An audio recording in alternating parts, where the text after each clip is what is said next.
Hello, আসসালামু আলাইকুম। অনেকদিন পরে চলে আসলাম আপনাদের সাথে একটা ছোট্ট মিনি ব্লগ নিয়ে। হ্যাঁ, আজকের ব্লগটা কোন টপিকে, সেই টপিকটা অনেক বেশি মজাদার হইতে যাচ্ছে। তো চলেন ফার্স্ট অফ অল একটু রেডি হয়ে নিই। শাড়ি পরেছি আজকে আমি, কালো শাড়ি। শাড়িটা খুব প্রিয় মানুষের দেওয়া একটা শাড়ি। যাই হোক, তো আজকের ভিডিওটা একটু স্পেশাল। হয়তো আপনারা যারা আমার ব্লগটা দেখতেছেন তারা অবশ্যই ক্যাপশন নিয়ে একটু কনফিউজ হয়ে গেছেন যে রাত্রি এটা কি ক্যাপশন দিল।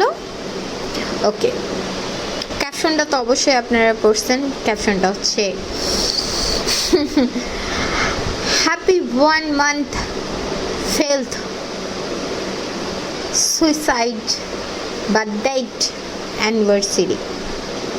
ডেট অ্যানিভার্সারি এই কারণে বিকজ আজকের থেকে ঠিক 1 মাস আগে আমি আমার জীবনের করা সব থেকে ভুল ডিসিশন নিয়েছিলাম।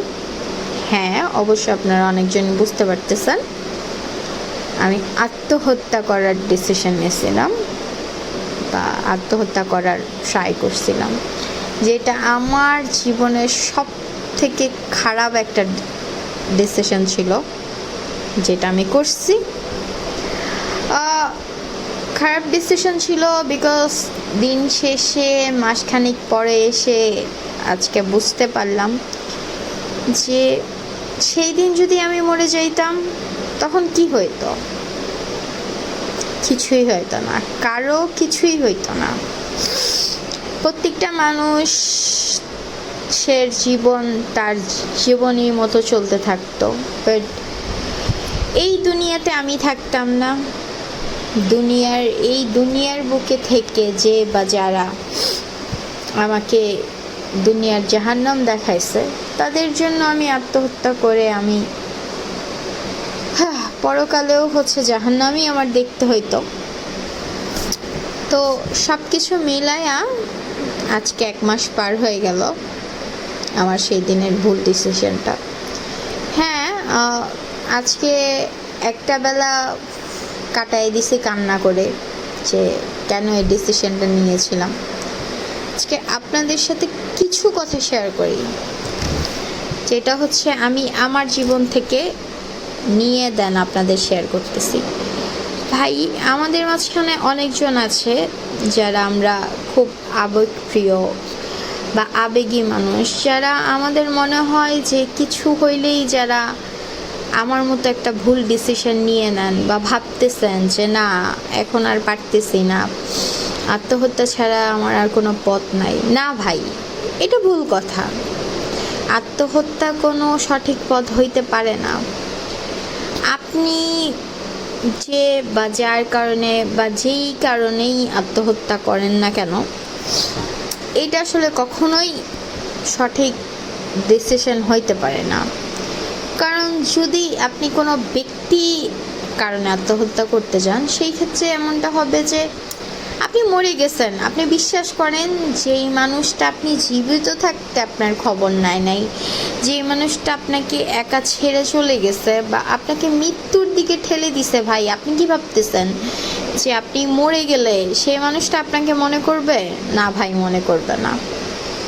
বা আপনি ভাবতেছেন যে না, আমি আমার জীবনে কিছু করতে পারতেছি না, আমার জীবনের কোনো গোল অ্যাচিভ করতে পারতেছি না, বা আমি আমার জীবনের কোনো অবস্থান ঠিক করতে পারতেছি না, আমি খুব ফেলিয়ার, এইটা সেইটা গ্রুম অনেক কথা আসে। না ভাই, আজকে যদি আপনি মরে যান তখন আপনি আপনাকে প্রমাণ কিভাবে করবেন ভাই? আপনি হেরে যাওয়ার পাত্র নাই, আপনি হেরে যাওয়ার পাত্র নয়। আপনি মানুষকে, নিজেকে, পরিবারকে, ভালোবাসার মানুষকে দেখায় দেন যে আমি হেরে যাওয়ার পাত্রী নই বা আমি পাত্র নই, আমি জিতবো, আমি আমার গোল অ্যাচিভ করব। আমি তাতে যদি ব্যাপারগুলো এরকম হয়ে যায় মানি ফ্যাক্ট। হ্যাঁ ভাই, আজকালকার জীবনে টাকা পয়সা খুব ম্যাটার করে। এখন ঠিক আছে, আপনি টাকা পয়সা ইনকাম করতে পারতেছেন না, বা হচ্ছে আপনার গোল অ্যাচিভ করতে পারতেছেন না, আপনি মরে যাবেন। ভাই মরে গিয়ে লাভ কি? মরে গিয়ে ভাই কোনো লাভ নাই। আপনি যদি মরে যাবেন, আপনাকে সবাই ফেলিয়ার হিসেবেই জানবে। তা আপনি কেন ফেলিয়ার হবেন? আপনি বরঞ্চ লোককে দেখায় দেন যে আমি ফেলিয়ার না, আমি ফেলিয়ার না, আমি জিতে যাব, আমি জিতবো। ভাই আজকে হোক, কালকে হোক, পরশু হোক, আপনি জিতবেন। আমি জানি আপনি জিতবেন, কারণ আমি নিজের জীবন থেকে একটা জিনিস শিক্ষা পাইছি যে আসলে আত্মহত্যা করতে যাওয়া বা মরে যাওয়াটা আসলে কোনো ভালো ডিসিশন না। দিন শেষে আপনি মরে যাবেন, আপনার কোনো গোল অ্যাচিভ হবে না, আপনার হাজারটা স্বপ্ন রয়ে যাবে পিছে। কিন্তু ভাই যেই কারণে বা যাদের জন্য আপনি মরে গেছেন, তাদের ভাই ঘন্টা ফারাক পড়বে না। বিশ্বাস করেন, তারা আপনাকে মনেও করবে না। ভাই একটা কথা, যেই মানুষগুলো আপনাকে দুনিয়ার মধ্যে জাহান্নাম দেখায় ফেলছে, আপনার কি মনে হয় যখন আপনি জাহান্নামে চলে যাবেন, যেহেতু আত্মহত্যা করা মহাপাপ, তো যখন আপনি জাহান্নামে চলে যাবেন, আপনার কি মনে হয় যে তারা আপনার জন্য দোয়া করবে? করবেন না ভাই। যে মানুষগুলো দুনিয়াতে আপনাকে জাহান্নাম দেখায় ফেলছে, তাদের জন্য কেন আপনি আখিরাতটাও জাহান্নাম করতেছেন? ভাই এগুলো না করে, এরকম ভুলভাল ডিসিশন না নিয়ে নিজের লাইফের একটা গোল অ্যাচিভ করেন, সেই মানুষগুলোকে দেখায় দেন যে আসলেই তারা কি হারাইছে। বিলিভ মি, সাকসেস ভাই, যখন আপনি দিন শেষে সেই লোকগুলো দেখবে যে সে আপনার সাথে অন্যায় করে আপনাকে ঠকায়, সে নিজে ঠকে আছে, তার লাইফে কোনো কিছু গোল অ্যাচিভ করতে পারে নাই, অথচ আপনি আপনার লাইফের একটা গোল অ্যাচিভ করছেন, আপনি নিজের একটা সফল জায়গায়, সফল একটা কেরিয়ারে চলে গেছেন। ভাই বিশ্বাস করেন, এর থেকে বেশি মানে আপনাকে আর কিছুতে সুখ দিবে না। দিন শেষে যখন আপনি দেখবেন যে আপনার অবস্থান তার থেকে উঁচু, আর সে যেই জায়গায় আপনাকে ছেড়ে গেছিল বা আপনি ছেড়ে দিচ্ছেন, সে সেই জায়গায় পড়ে রয়েছে, ভাই এইটার থেকে মানসিক শান্তি আপনি আর কোথাও পাবেন না।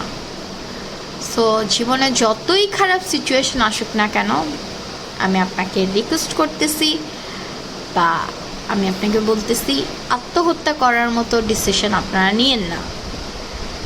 ভাই কিচ্ছু আসবে যাবে না। এইসব যারা হচ্ছে আপনাকে দুনিয়াতে আখিরাত দেখায় ফেলছে, তারা কোনোদিন